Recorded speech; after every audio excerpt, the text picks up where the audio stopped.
Welcome to the session Metric Space, Boundedness, Compactness and Connectedness.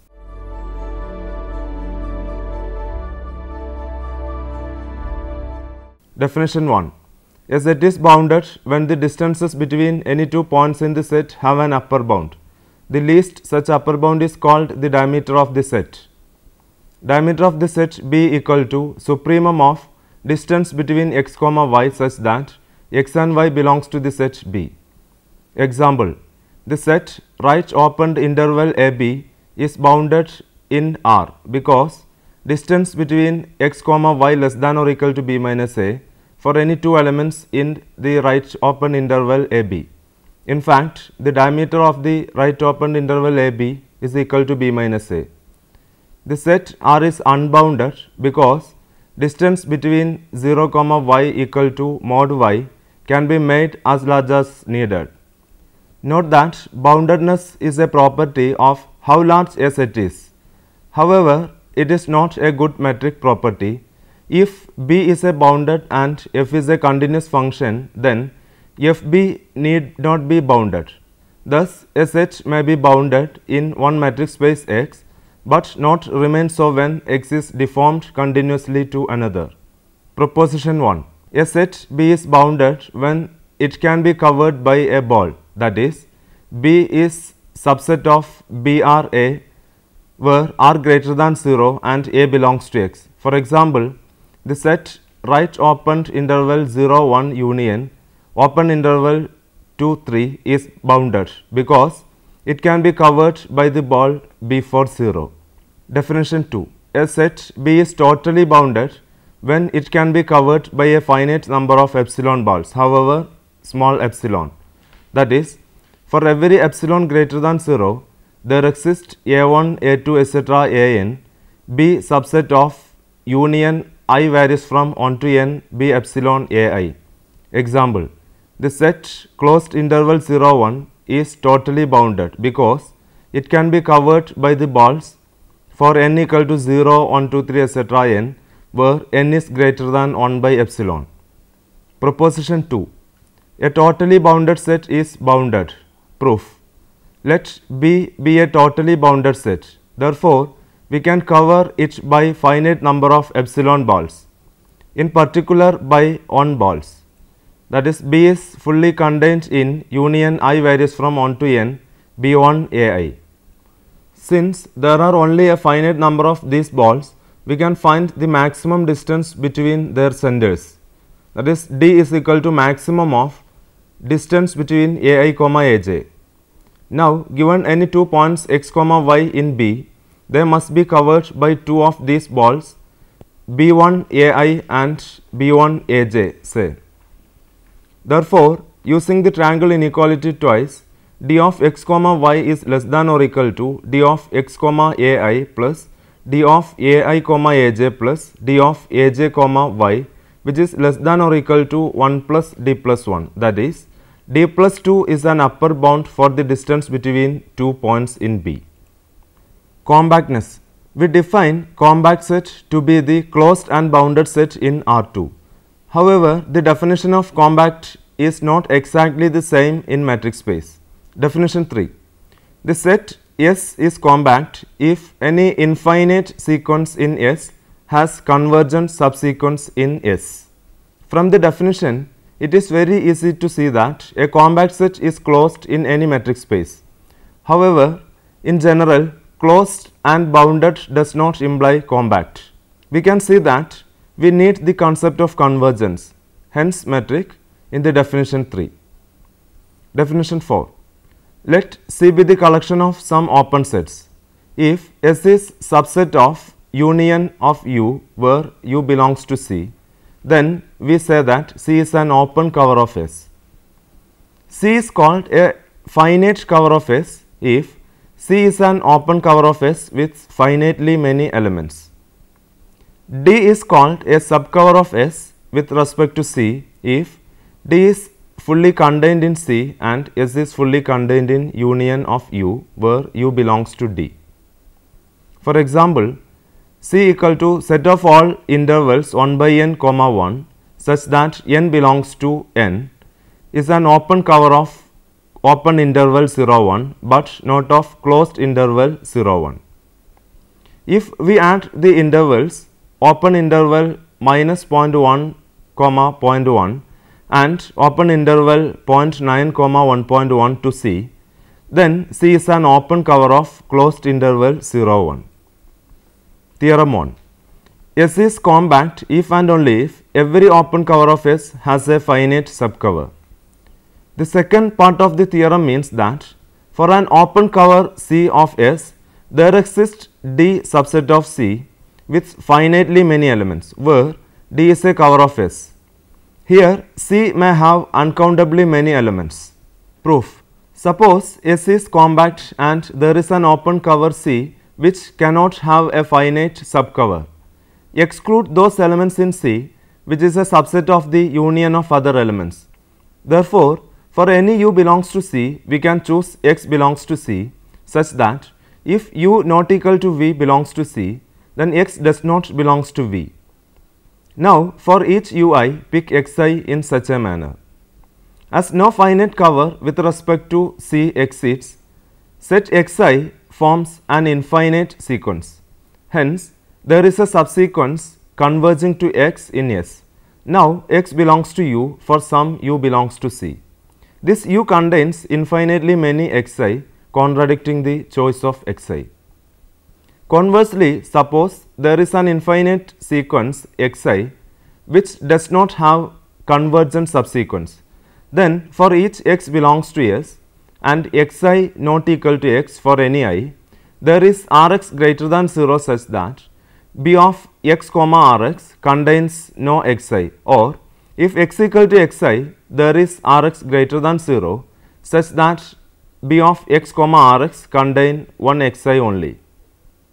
Now, C equal to set of all B of x comma Rx such that x belongs to S is an open cover of S which does not have finite subcover, a contradiction. This completes the proof. Example.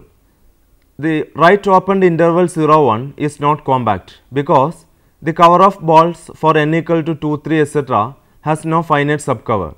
Similarly, the sets R and N are not compact, but the sets open interval AB are compact. Proposition 3. Any closed subset S of a compact set K is compact. First proof. For an infinite sequence Xn in S, it has a subsequence converging to x in K. Then x is a limit point of S, hence in S. This proves the compactness of S. Second proof. Suppose S is fully contained in union U alpha, where U alpha is open. Let U equal to x difference S, which is open. Then U alpha and U together form an open cover of K. Since K is compact, from this open cover there exists a finite subcover, which means K is fully contained in union U alpha I union U for I equal to 1 to n. Hence, S is fully contained in union U alpha I, where I varies from 1 to n. We have found a finite subcover of S. Remark. The second proof does not involve metric. It will be the proof of the theorem in topological spaces. Corollary. Any intersection including uncountable of compact sets is compact. Proposition 4. Finite union of compact sets is compact. Proof.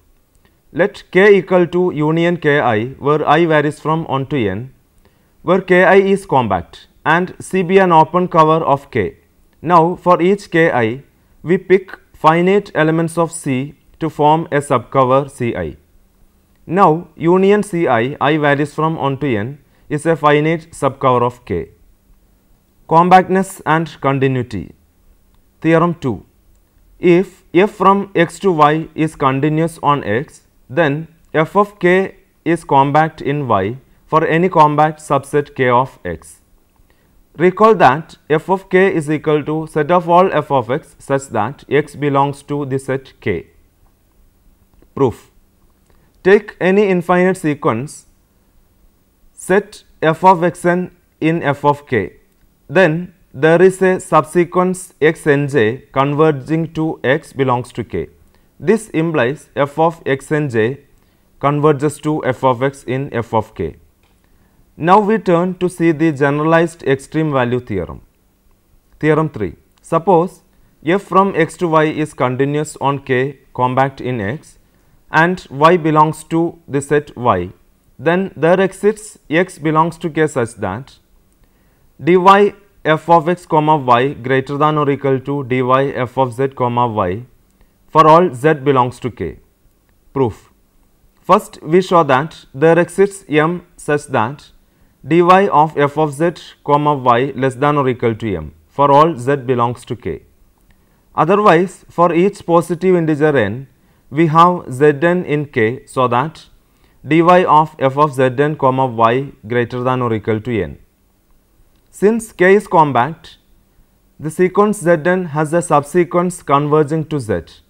Then by the continuity of f, dy of f of z comma y greater than n for all n, a contradiction. Next we prove the existence of x. As dy of f of z comma y is bounded on k, supremum of dy of f of z comma y is equal to m where z belongs to k is a real number. By supremum property, there exists xn such that dy of f of xn comma y converging to m. The sequence xn has a subsequence converging to x, and by the continuity of f of x equal to m.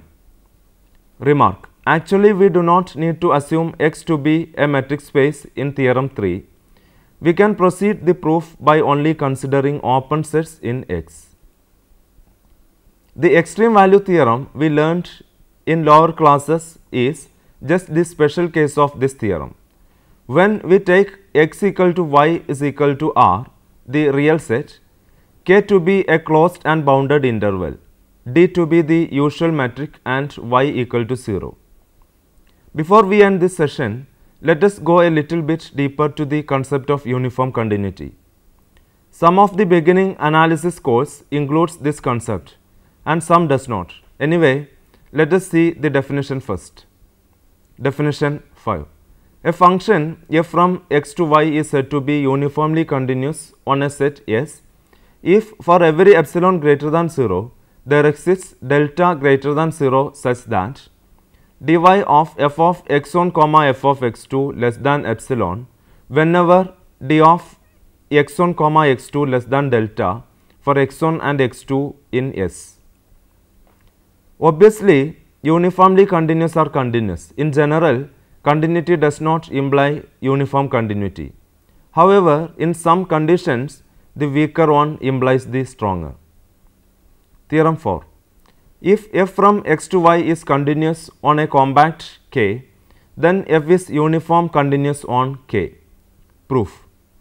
Suppose it is not the case, then there exists epsilon greater than 0 such that for each n we can pick an and bn in K, where dx of an comma bn less than 1 by n, but dy of f of an comma f of bn greater than or equal to epsilon.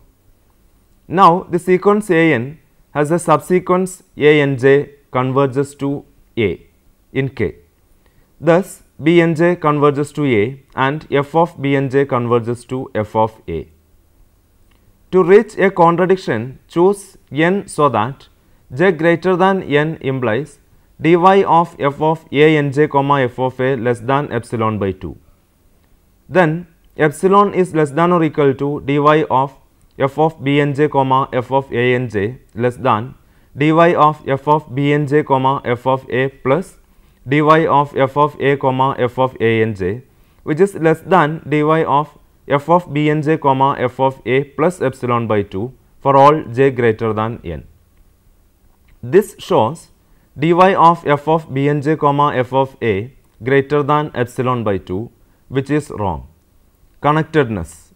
Definition 6. A set A is disconnected when it can be divided into at least two disjoint non-empty subsets, say B and C, and each subsets can be covered exclusively by open sets, say U and V. That is, B is fully contained in U, comma, C intersection U equal to the null set. C is fully contained in U, comma, B intersection U is equal to the null set. Otherwise, the set A is called connected. Example: single points are always connected because they cannot be separated into two non-empty sets. Similarly, the empty set is connected. Any subset of the natural numbers is disconnected except the single points and the empty set. The set of rational numbers Q is disconnected. The connected subsets of R are precisely its intervals. Proof: let A be a connected subset of R. Let A comma B belongs to the set A and let A less than X less than B. Then if X does not belongs to A, it follows that open interval minus infinity comma X union open interval X comma infinity is a non-trivial partition of A, which is a contradiction for a connected set. Hence, X belongs to A, which means that A is an interval.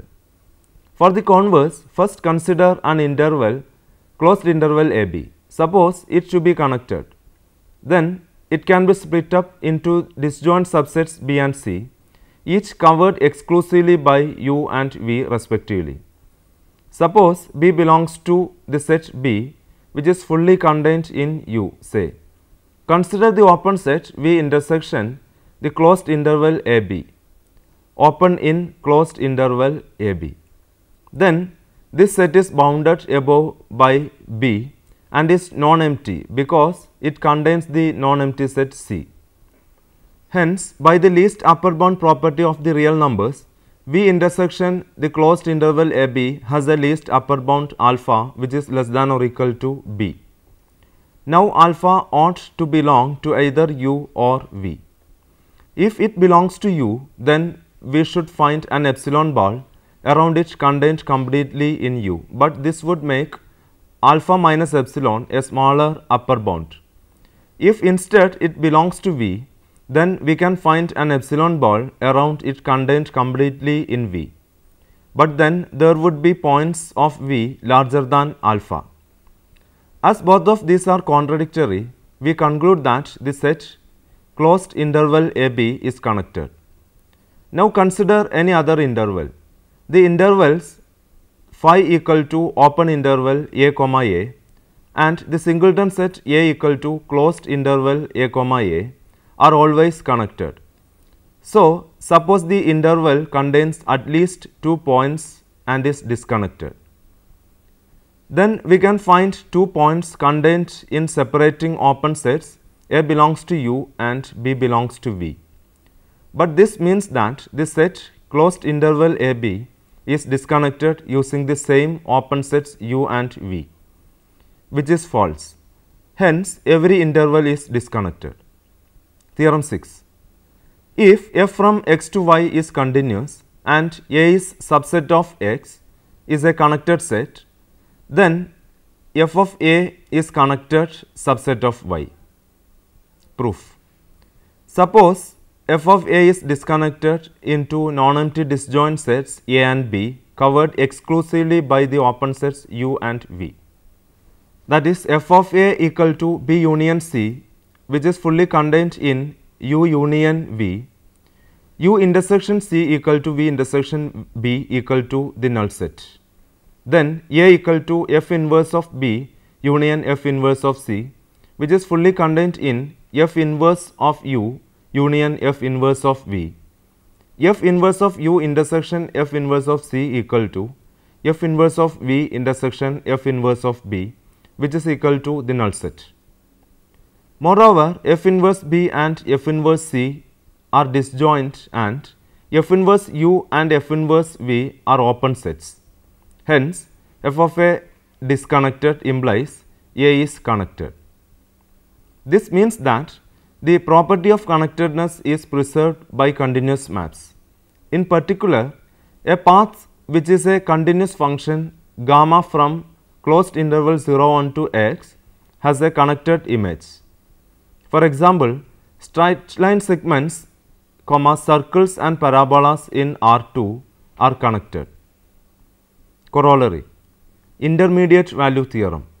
If f from closed interval a b to R is continuous and f of a less than c less than f of b, then there exists an x such that a less than or equal to x less than or equal to b and f of x equal to c.